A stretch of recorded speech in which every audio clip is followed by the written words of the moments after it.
Hello. We got the collapsible headphones here, but we're back. It's all right, we got Greg on the phone. Oh, Greg. Okay. How's it going?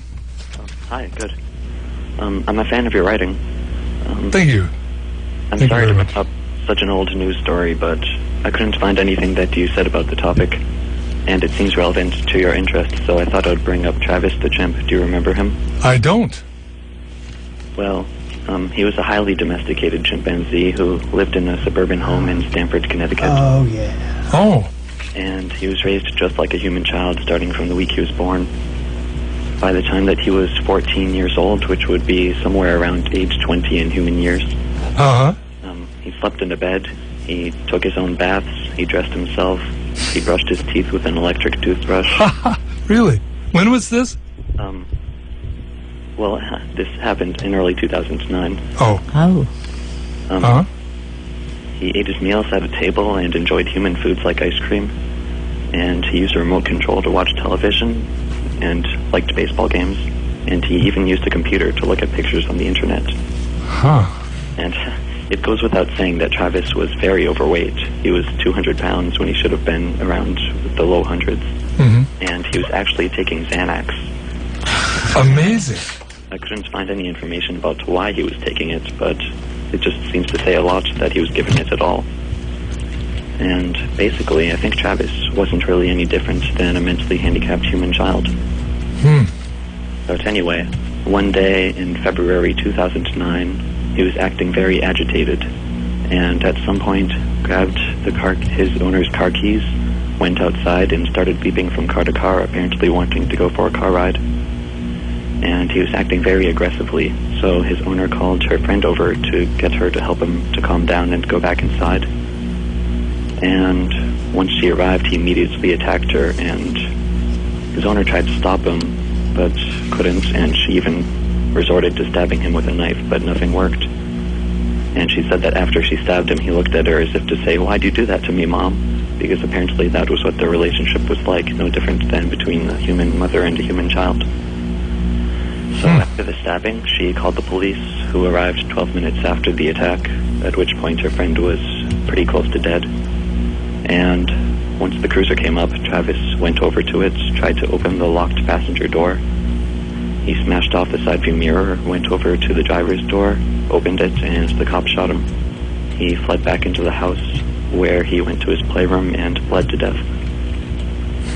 And this might not seem very relevant, but I'm bringing it up because afterward, everyone was condemning his owner for saying how irresponsible she was for raising a chimp like it was a child, and that she should have known something like this would happen because chimps aren't supposed to be living in civilization. They're supposed to be living in the wild among each other. But their criticism stops there, and the implication is that there's no way anything could have gone wrong in his life if he had been living in civilization as a human rather than a chimp. Ah, indeed. I'm so interested in Travis because he brings up questions about this whole process of child raising. Yeah. Isn't something which just happens to gently exist without us having to do anything, because every newborn child, human child, is born in a chimp-like state, and civilization is only sustained by conditioning them for years on end so that they'll accept it for what it is.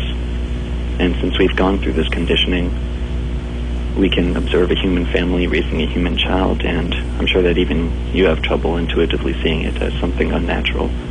But when we see a chimp in that position, we viscerally know that there's something profoundly wrong with the situation. And it's easy to say there's something wrong with it simply because it's a chimp, but what's the real difference between us and our closest relatives? And Travis wasn't an untamed monster at all.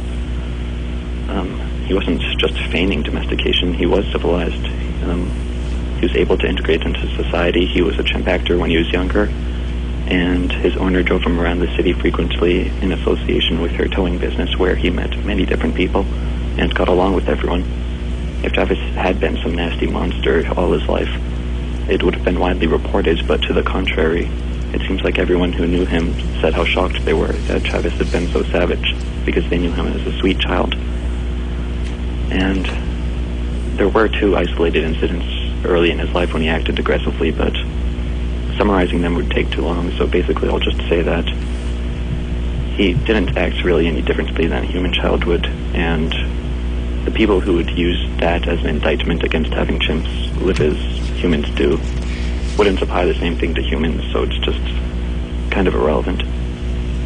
But anyway, look what civilization did to him. It had the same exact effect on him as it has on humans. He was profoundly sick in every sense of the term, and he had to resort to these surrogate activities like watching baseball and looking at pictures on a computer screen and taking Xanax. He was a complete mess. And his attack wasn't simply because he was a senselessly violent, impulsive chimp, which was how his behavior was universally portrayed. Immediately before his attack, he had desperately been wanting his owner to drive him somewhere.